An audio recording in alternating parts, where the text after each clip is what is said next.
In this video, I want to go over verifying trigonometric identities with rational expressions. And I'm going to do that by going over a easy, a medium, as well as a hard example. Because one of the more difficult things when we are trying to verify trigonometric identities is understanding what's the best path to approach each and every problem.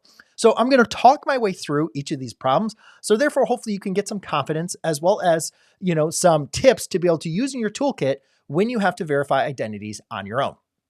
So let's go ahead and start with this simple example. Now, a lot of times when students see, rational expressions, they know what we need to do is if we have like addition or subtraction is we can combine them, right? If I have a, 1/2 plus 1/3, right? To combine them, I got to get a common denominator, which in this case is going to be a 6. So I multiply by 3/3 over here and a 2/2 over here.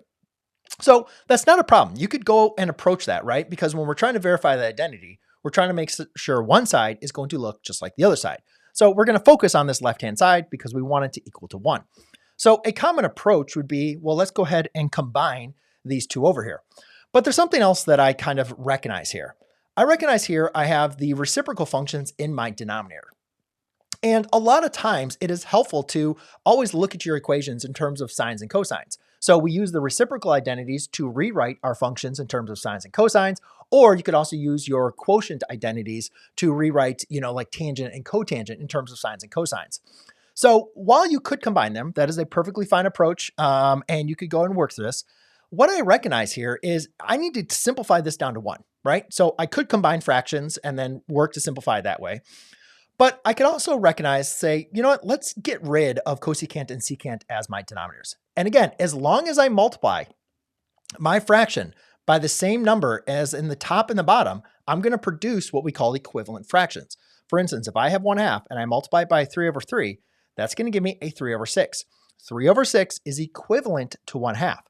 So if I want to get rid of secant, remember secant of x is equivalent to 1 over a cosine of x. So if I multiply the secant of x times the cosine of x, that's basically going to be a 1 over cosine of x times a cosine of x. And remember, when we multiply fractions, right, you multiply straight across, right? That's what I did over here. So therefore, that's going to be a cosine of x over cosine of x. The division property tells us that's going to equal 1. So if I multiply up here, the cosine of x over the cosine of x, and then over here, I multiply by the sine of x over the sine of x. What I'm now going to get is going to be a sine squared of x, right? Sine times sine is sine squared. That's going to give me 1, right? Because it's a function multiplied by its reciprocal. Didn't mean to do that. Over 1. And that's going to be plus a cosine squared of x divided by 1 is equal to 1. Now, hopefully at this point, you kind of recognize something, right? The Pythagorean identities. And if you don't know the Pythagorean identity, shame on you. No, not really shame on you, but make sure you have your identities in front of you. If there's any identity that I want you to remember the most, it is that Pythagorean identity, sine squared plus cosine squared is equal to 1. You can get all the rest of the Pythagorean identities from that one. If you don't have your own formula sheet, then I'll make sure I put a link down in the description down below. You can download mine. It's absolutely free. But sine squared plus cosine squared is equal to 1. So there you go, ladies and gentlemen.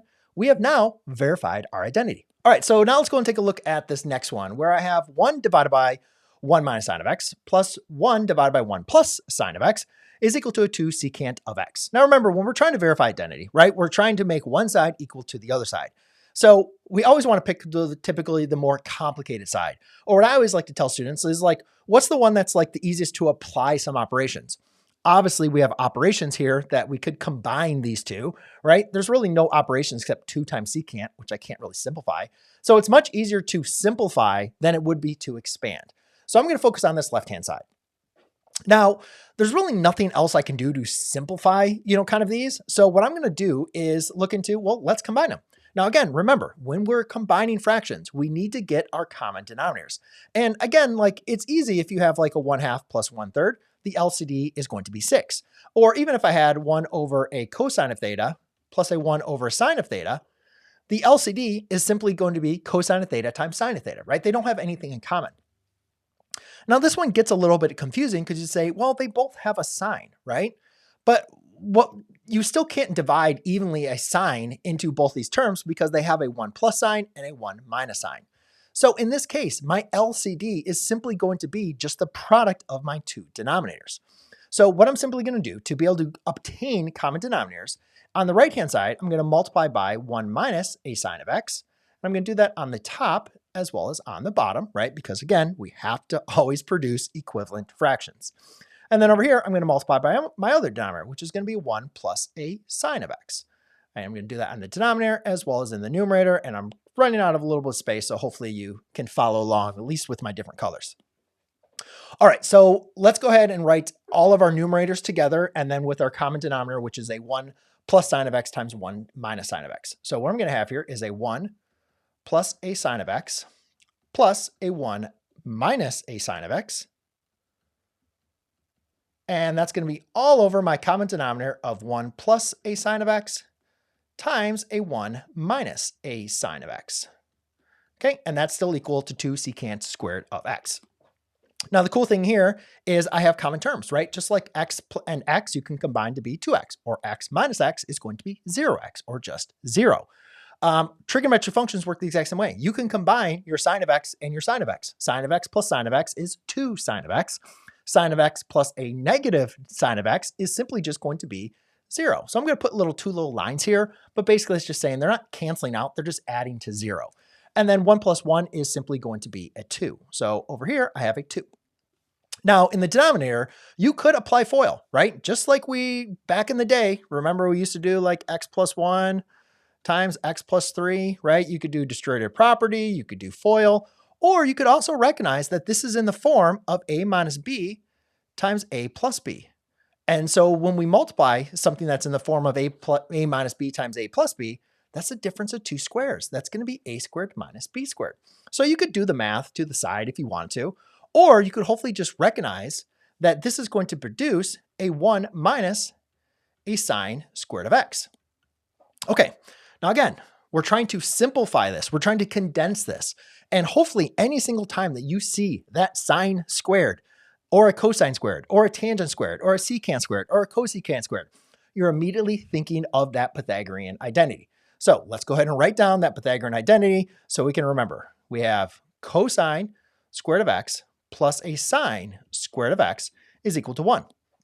Now, obviously, we do not have the cosine plus the sine squared like in the previous problem that I worked on, right? But how can we recreate the 1 minus a sine squared of x?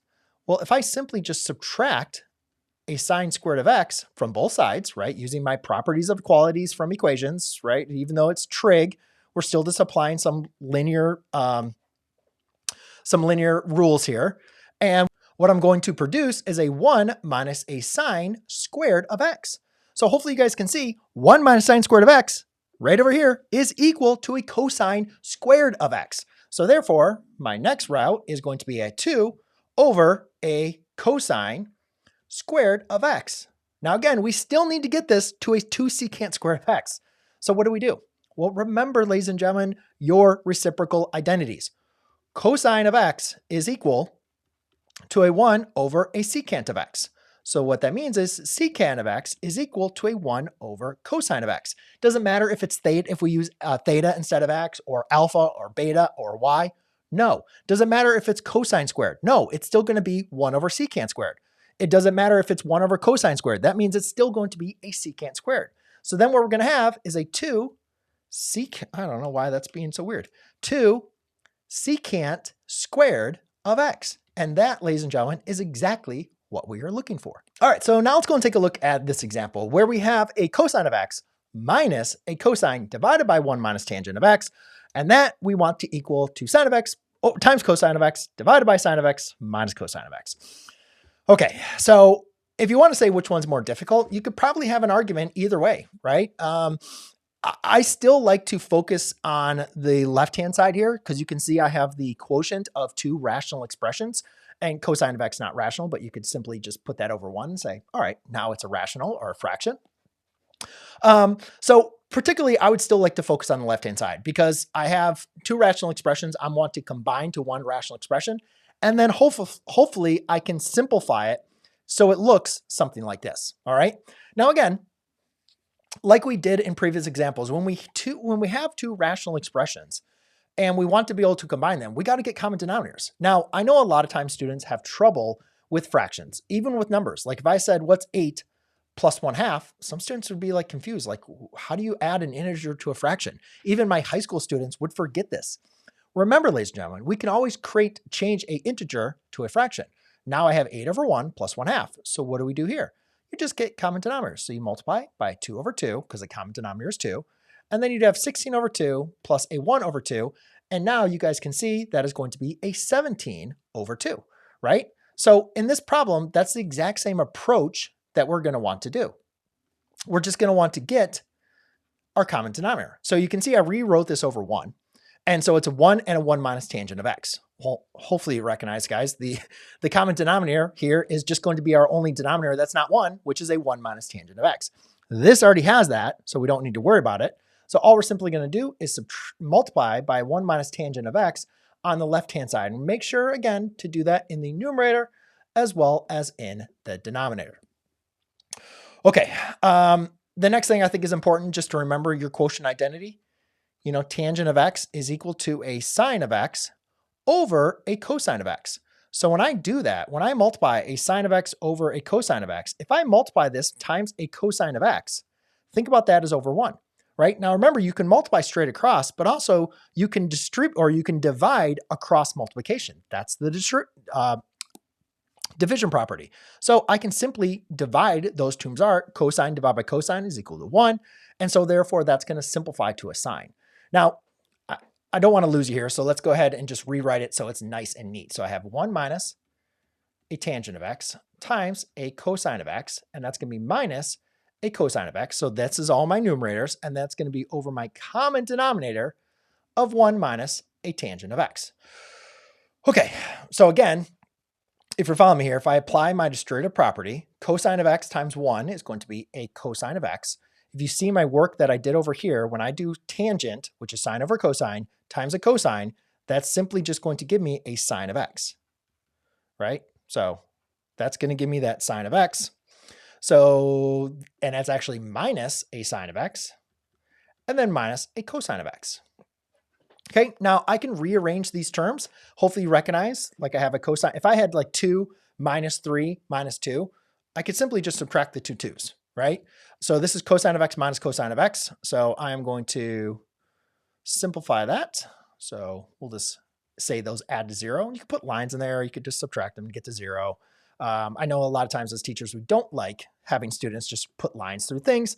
But hopefully you recognize here, we're going to have a negative sine of x divided by 1 minus tangent of x. And again, we are still trying to make this equal to sine of x times cosine of x divided by sine of x minus cosine of x. So you recognize one thing. We don't have any tangent on the right-hand side. We only have things in terms of sines and cosines. So what that tells me right here is I need to convert this tangent into sine and cosine. Now, I already represented that right here. So let's go ahead and rewrite our problem. So I have a negative sine of x, right, because those added to 0. And that's going to be divided by 1 minus a sine of x over a cosine of x. Crap. Now, what we have is a 1 minus sine of x. Well, how do we combine this, right? I mean, we do want a difference here, but I need to get this sine of x and a cosine of x. So what I can do is say, well, let's combine this with the 1, right? There's no numbers over here. And again, it comes into another problem students have with fractions. If I said like, what's 1 minus a 2/3, what do? How do you subtract 1 minus 2/3? Now you might know this is like 1/3. But again, all you simply need to do is put your 1, make it a fraction, and then get your common denominator. So over here, my common denominator, I can just put this over 1 and just multiply by cosine of x over a cosine of x. All right, now I can subtract them. I can't subtract cosine of x minus sine of x, but I can go ahead and at least rewrite it in that form over my common denominator. So again, this is still equal to your right-hand side, so always make sure you do that. So in this case, I have a negative sine of x, and now I have a cosine of x minus a sine of x divided by a cosine of x. Okay, so I'm getting somewhere, at least a little bit, I think. Now, the one thing, though, that I am trying to fall a little bit behind, here it's sine of x minus cosine of x. I have cosine of x minus the sine of x. So let's think about how can I maybe rewrite that so my sine of x is positive and my cosine of x is negative. Well, one thing you could do is you could factor out a -1. By doing that now, you get a cosine of x plus a sine of x. Then you can just rearrange this, a -1, so it's going to be a sine of x minus a cosine of x, right? That's what I am looking for, that sine of x minus cosine of x. I already have a negative up here, so this is kind of important. When I rewrite this and I put this negative on the front, I guess I'll just rewrite it. Hopefully I have enough room. So when I rewrite this, I have a negative sine of x, and then I'm going to rewrite it in this format, minus 1, or you could think about that as 1, 2. That's going to be a sine of x minus a cosine of x, and that's going to be divided by cosine of x. So again, what's going to happen with these negatives? One's in the numerator, one's in the denominator, right? So what's going to happen is they are just going to divide to 1. -1 divided by -1 is going to equal to a positive 1, right? Okay, so we have that, exactly what we're looking for, but now what we need to do is get rid of this fraction in the denominator. So how do we do that? Well, if I had a 5 divided by, let's say, a 2/3, how do you take 5 and divide by 2/3? How do you get rid of a fraction in your denominator? You multiply by the reciprocal. You'd multiply by 3/2. Multiply by a 3/2. Any fraction or number multiplied by its reciprocal is going to equal what? 1. So you'd have 5 times a 3/2 divided by 1. Now I got rid of that extra denominator, right? And then just change this 5 over to 1 and you can multiply straight across. So over here, what I'm simply going to do is multiply by cosine of x divided by a sine of x minus cosine of x. Multiply over here, cosine of x divided by a sine of x minus a cosine of x.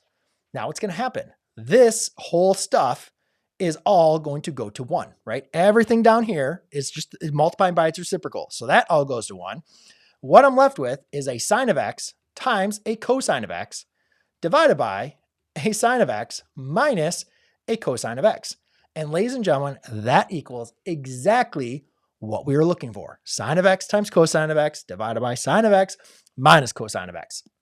But ladies and gentlemen, these are only three types of problems for verifying identities. I understand there are a lot of different ways to simplify trigonometric identities, and there's a lot of forms that they can come in.